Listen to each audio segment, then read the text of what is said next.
नमस्कार, मी किरण रोहिदास. आपण पाहत आहात ज्ञानरस टीव्ही मराठी. पाहूयात आजच्या काही ठळक घडामोडी. तू काय कर, राम नाम घे, तुझा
गावामध्ये दुष्काळ पडला, खायला काहीच नाही.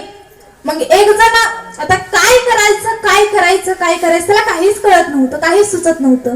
मग त्याला काय केलं, चोरी करायला चालू केली. काय चोरी करायला चालू केली. महाराज तो चोरी करत असताना एक दिवशी, दररोज तो चोरी करायचा, एक दिवशी त्याला कुठंच काही सापडना, चोरी करण्याकरता कुठंच काही घडना.